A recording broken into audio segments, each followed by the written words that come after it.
Ég man nú ekki hvenær á síðast ári að við gerðum samningu Frostum að taka sér þetta verkefni og þá sem sagt vorum ákveðnar hugmyndir í huga, svo talaði ég núna eftir áramótinu þá sem var þetta miklu meira og stærra heldur en að ég ætlaði og þá náttúrulega bara fór hann miklu lengra heldur en við gerðum ráð fyrir upphafi. En ég sagði við hann, sko, hann sagði að þetta er ekki búið, það er svo mikið eftir að gera. Ég sagði við hann, ef við náum því að hafa þetta nógu sexy, sem sagt kvöldi 23. janúar, þá verði ég ánægður. Og hann er búinn að sanna það að þetta verkefni á eftir að verða stórkostlegt og það mun ekki eiga sig líka hér á Íslandi. En næst ætlum við að sýna sem sagt þá möguleika sem að eru og verða inn á síðunni og það er viðtal sem að Ingibergur tók með mömmu sína Þóru Sigurjónsdóttur. Tókstu við sjálf að þig? Ok. Allavega en Ingibergur verður í aðalhlutverk í þessu myndbandi. Takk fyrir.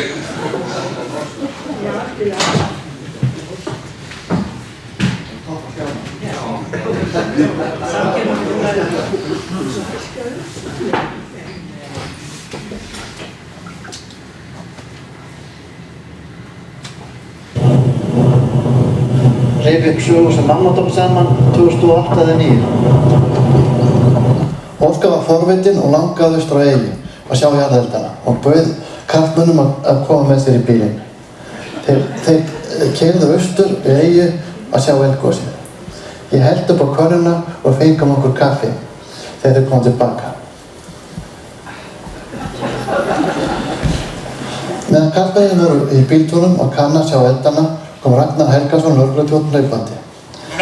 Ég sá hann út austurgluggann í eldhúsinu og fór út í dyr á móti honum. Hann stoppaði fyrstu tröppu og kallaði að það væri verið að biðja þetta skipstjóra að fara í bátana. Ég fann þetta með þau. Já, ekki hika.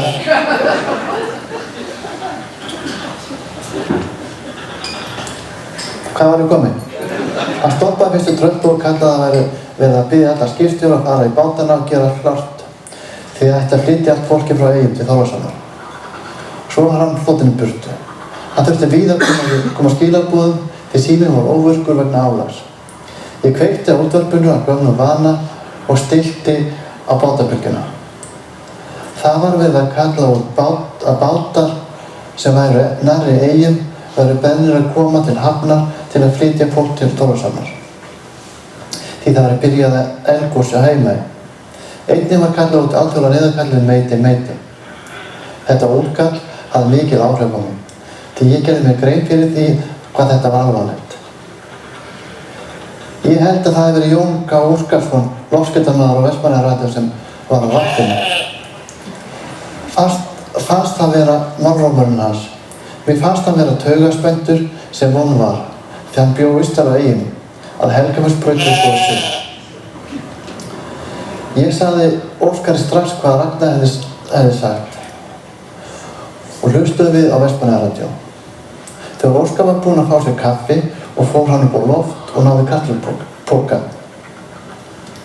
Leo náði kassa af niðurstöðum ávöxtum, fór svo út í bíl og niður á höfn í báti, setja vélinn í gang og gera allt klárt til brottarar. Óskar fór að Sandfelli og sótti Ingiberg Gíslason, föðurbróður sinn og Lóvísu konu hans. Hann vildi athuga með skyldfólk sitt því síminn var óvirkur. Það voru 70 manns sem fóru með MB Leo og voru flestir bátandi farnir úr höfninni. Þegar við fórum klukkan 4:45. Þegar stillt var á höfninni bað Óskar fólkið sem stóð á dekkinu að fara í skjól því það var komið svo mikið aska. Var gossprungan orðið það löng að það logaði upp úr sjónum. Það hefði verið sjón að sjá. Sprungan alltaf að færast meir og meir til norðurs. Það var einungis kvenfólk og börn til útgarðum. Karlmennirnir voru upp á dekki og horfa á eldana. Konurnar og börnin höfðu talsvert sjóveik. Það var enginn að hjálpa sjóveikafólkinu. Ég kallaði upp á bara karlmenn að koma og hjálpa þeim sem var sjóveikir. Mér fannst biðin löng og stóð upp og reyndi að hjálpa konu sem var lítið barn. Hún var svo sjóveik. Þessi kona hét Erla, var kona Valgeirs Jónassonar. Karlmennirnir voru að horfa á náttúruhamfarirnar og höfðu sig ekki frá þessum hrikalegu sjónarspili sem hefur verið einstaka á að líta. Þegar báturinn lagði af stað voru Ingibergur á bekknum í lúkkarnum. Allar kojur voru uppteknar af konum og ungum börnum. Ég man sérstaklega vel eftir einni konu. Hún var í koju og maðurinn hennar sat á bekknum fyrir framan kojuna. Þessari konu leið illa. Hún var eiginlega í sjokki, áttu þau bæði mjög bágt. Þetta voru einu hjónin í lúkkarnum sem áttu heima austari á Heimæ, eða Bakkastíg, sem var norðaustur á eyjunni og sprunga var nálægt þeim stað. Þau hafa vitað að þau sæju húsið sitt ekki aftur. Það hefði farið undir vikur eða hraun fljótlega. Það hefði verið svakalegt að vakna og sjá jarðeldana svona nálægt og sjá gígaröðuna færast nær og nær til norðurs til þeirra. Þessi hjón sem ræðir voru þau Björn Kristjánsson og Guðbjörg Gunnlaugsdóttir, foreldrar Kristjánu Björnsdóttur og tengdaforeldrar Matthíasar Sveinssonar, vélstjóra á MB Þórarins Sveinsdóttir. Óskar sendi mann til að athuga hvar Ingibergur værum í bátnum. Ingibergur var þarna 9 ára gamall, það ég. Þessi maður hjálpaði okkur í stílhúsinu og fórum við svo aftur upp í B-stykki og sátum þar á bekk. Þegar við komum til Þorlákshafnar voru þónokkrir bátar fyrir utan höfnina í veltingu. Því við stjórnaði gegnum talstöku hvaða margir bátar mættu vera inni í höfninni í einu. Það var eftir því hvaða röð þeir komið til Þorlákshafnar. Þetta var mikill bátafjöldi. Allir eyjabátarnir voru sem fluttu fólk og líka nokkrir aðkomubátar. Óskar var búinn að róa töluvert í Þorlákshöfn og þekkti allar aðstöður. Mótorbáturinn Leo átti ekki að fara strax inn. En Óskar lét sig hafa það og fór með bátinn á bryggju. Báturinn lagðist að vestustu bryggjunni. Það pausaði sjó yfir varnargarðinn og á bryggjunni annars lagið og var bannað að leggjast að þessari bryggju. Það komu hlaupandi menn frá björgunarsveitum til að taka á móti okkur og hjálpa okkur í land. Þetta fór allt saman vel. Þarna fórum við öll 70 manns í land. Að því loknu fór Leo strax frá bryggju og var siglt áleiðis til eyja. Mér minnist að þetta Sverrir Einarsson tannlæknir kom hlaupandi niður á bryggju og spurði hvort konan sín var borð, en svo var ekki. Sverrir hafði fylgt konunni sinni borði í Sigurfara að við minnir. Hún hefur eflaust haldið að okkar bátur væri Sigurfari, en Sigurfari lá úti fyrir og beið þess að fá leyfi til að sigla inn í höfnina.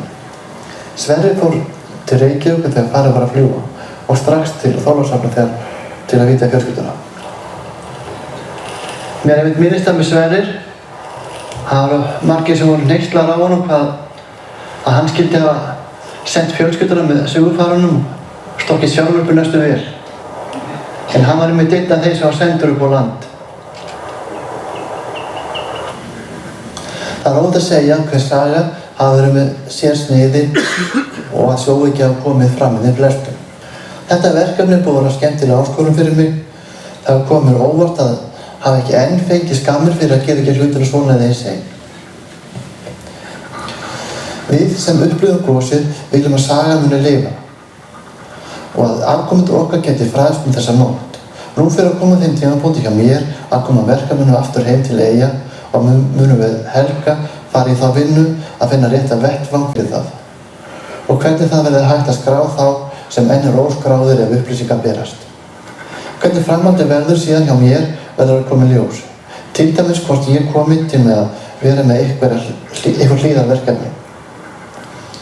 Ég vil enda og þakka þeim fjölmörgum sem hafa aðstoðað mig með verkefnið á einn eða annan hátt. Látum þetta gott heita. Takk fyrir mig. Lifið heil.